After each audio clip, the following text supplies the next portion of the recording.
Okay, so this might be a little bit of a rant, and I'm not even going to guarantee that it's going to make logical sense, but I feel compelled to take some time to make this video because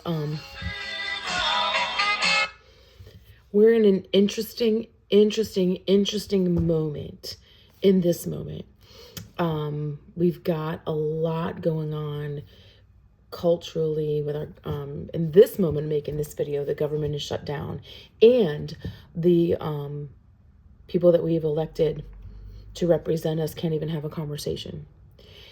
And so I feel, for me personally, in moments like this, it feels like this is all new and that this has never happened before. And so I said, okay, that quote, I don't know who said it, and I'm not even sure if this is the complete quote, but that quote of those who fail to study the past are destined to repeat it came to my mind. So I went on a little education. So when all of this, like, it's been going on, right? It's been going on since for this past year. This is 2025. And so I felt like I need to get smarter, right? What can I do to get smarter? Like, I need to get smarter as I'm starting to like make myself aware of what's going on, try and find non-mainstream views to listen to, get perspectives. They started using words I didn't really understand the meanings to. So that's where I started, like, making sure I understood the definitions of things and what they were meaning and what they meant in the context that they were saying. So I went down this whole hole. And then I started listening to all the different opinions. And then, like, when you get there, you can be like, oh my God, the world is ending, da da da da. You can get very, end of the worldy, I guess. I don't even know his word, but that's what I'm saying. So then I said, okay, those who don't study the past are destined to repeat it. So as the people keep saying things keep happening and like, is that legal?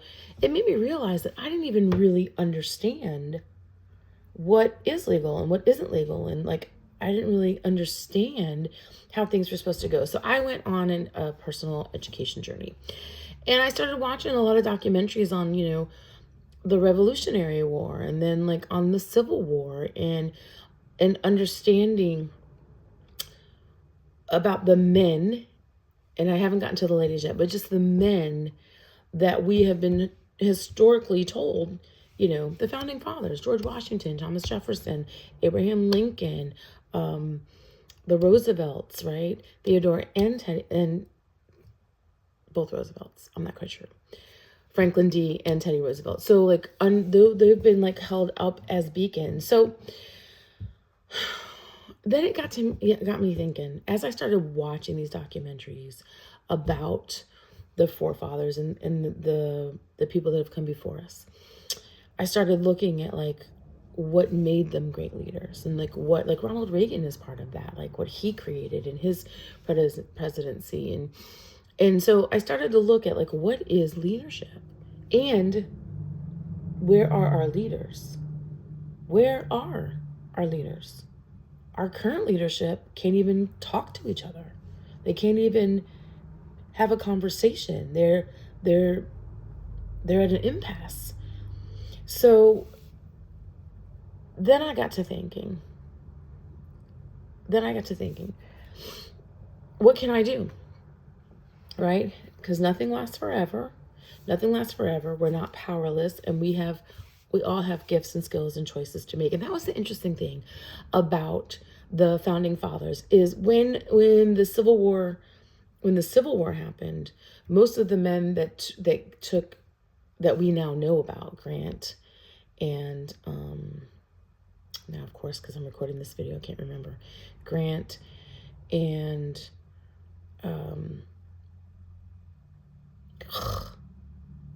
anyway, most of the men that became prominent figures in our history, that we know from history, were businessmen just trying to do what they needed to do to keep their businesses. Like, they just thought, well, we'll take care of this Civil War thing, and then I'll be able to go back to business. And of course, we know that that wasn't the case. And so I say that just to say that it was everyday people that chose to do something different. And so that's what I am investing my time and energy in is leadership, right? I've always said for years that I teach 3 to 5 year olds because it is my long-term leadership solution. And I wasn't kidding about that. But now I see it's going to take more than me. Like we need leaders. We need a generation. I was listening to one of the podcasts, and this young man, he's in his 20s. But when he said like his only knowledge and experience is from like the last 15 years, like that was when he became aware of politics and things outside of himself, that this was what he had to go on. And I thought about the last 15 years and I thought, God, no wonder that the kids don't know how to lead. No wonder they don't know how to communicate. No wonder that there are all these things that we are not good at anymore because we haven't been practicing them pretty much. And so it's going to take more than just one person choosing to do this. And so it got me thinking leadership. I've been doing martial arts for a long time. We've been building confidence one technique at a time. I've been equipping leaders for a lot of years. And so I started to really look at like how can I be more intentional about equipping leaders? Like what was it about these pivotal men in history, like that they created something phenomenal and unique, and they did it in spite of things that were going on. And this is why alternate universes are so interesting, because one, if George Washington had gotten killed in that first battle that he was in the French and Indian War, what would have happened? We don't know, because he played such a pivotal role in our fight against the British. So like all these little moments, and it just has me thinking like this is a moment where all the little moments matter, right? And all of these men that have had such an impact on our country and the direction of our country and the flow of our country in creating and building what we're now feeling being tested, in my opinion, being tested, like the democracy and the rule of law and people doing the right thing to do the right thing because it's right. So I said all that to say, like looking at how I can be part of the solution, how I can take steps to equip the leaders that we need, right? They equip the leaders with the skills of communication, respect, mental toughness, emotional intelligence. Like when you look at the vast of all of this is our past, right? Our history. I mean, there's a common theme, being able to be cool under pressure, to be able to, when everyone is telling you what they think you should be doing, to be able to find your own internal compass and follow it, regardless of the outcome, right? Regardless of the personal cost, regardless of the political cost, regardless of the economic cost, like being able to equip and train and mentor future leaders is something that isn't an option, in my opinion. And so then I started to look at, okay, well, how did these great men become great men? And of course, they had some great women in their lives or their wives, but before they had great women, they had amazing mothers. Their mothers were amazing because they led by example. They showed them how to be mentally tough. They showed them how to be able to be empathetic and to be able to be in touch with their emotions and still make the hard choices. They showed them how to respect themselves and then respect others. And they taught them how to communicate. They taught them, some of them educated them, some of them weren't able to educate them, but were able to give them the character, the things that they were going to need when the world told them that they sucked. The world told them that they couldn't do it. The world told them all of the bad things and all of the things that people said about them because they chose to follow their values and they chose to follow their systems. And so it's the moms that built that foundation that then their wives were able to support them in and help them to become and do the things that they were doing. So this is my call out to all of the moms. This is my call out to the moms. And I've been saying this for a while, but I haven't really been saying it. So I'm going to go all in what I'm saying. Is that a lot of sayings? I think there's a lot of sayings. But what I mean is that you moms, you're the first leader that your children meet. And a lot of us don't realize that we don't realize that we're the first leader, that the way that we behave is what our children will model.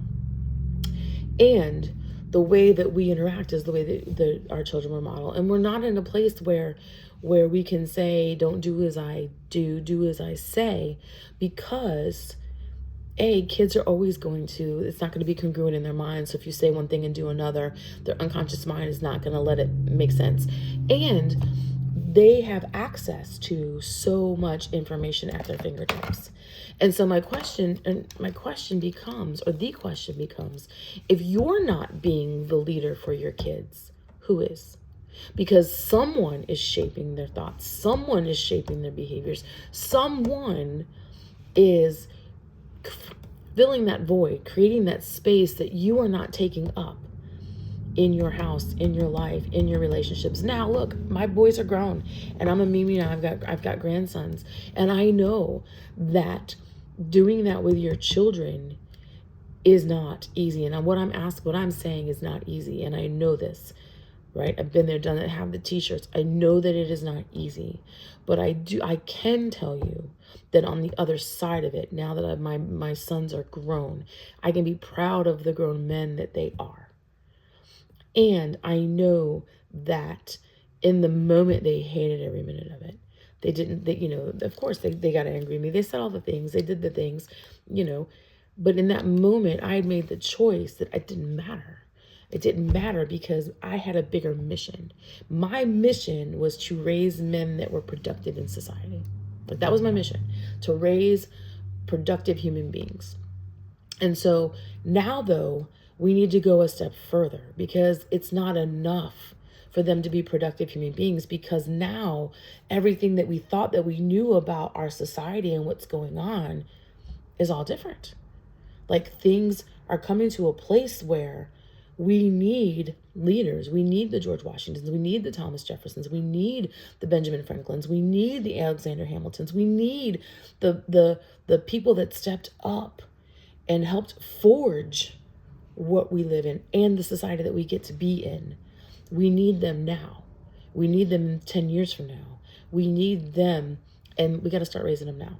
And so that's really where I am marking my ground. Like, that's where I'm drawing my line. Like, that's where I'm saying I am here to do that, to help the moms be the leaders that they are, so that they can teach their kids to be the leaders that they are, and that we all are leaders, that we all have this capacity, because you can't do anything if you can't lead yourself.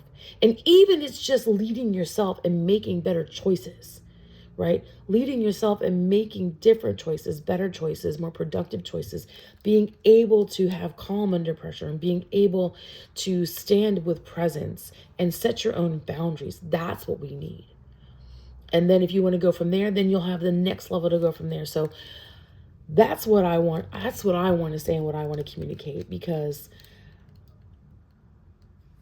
if you're not part of the solution, you're part of the problem, in my opinion. And so I want to be part of the solution, and this is my part for the solution. So keep looking out, because the videos that I'm going to be doing are about how to do that, how to step up, how to be a leader of yourself so that you can lead your family, so that we can make the change, make the changes that are necessary, right? Because we are growing, we're evolving, the world is changing. But when you look back at history, and you look back at what was happening when they had to make those decisions about the Revolutionary War, about the Civil War, and people had to take a stand. It wasn't any easier. It wasn't any easier to do it then than it is now, right? But we have to be willing, and we have to be equipped, and we have to have tools so that we are in that moment. That's not the moment we practice the thing. That's the moment we act. And that's what I'm here to help mothers and professionals do. So I just wanted to put this video out to give you the process of where I've, it's not that I've just arrived here, but I've just been able to articulate it in this moment because it has been weighing on me to do more, put myself out there more, be bigger, whatever. And it doesn't, and it just be better. We have to be better.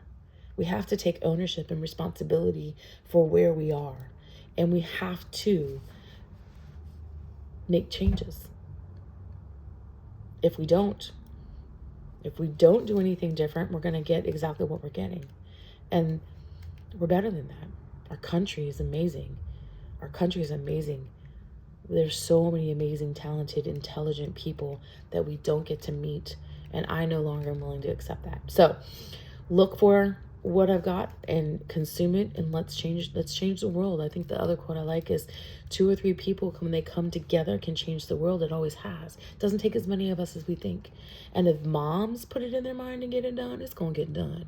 Because you can look at the world and see like they're acting like they got more mamas. And we got some mamas out here. It's time for us to be mamas. So let's do it. Let's do it.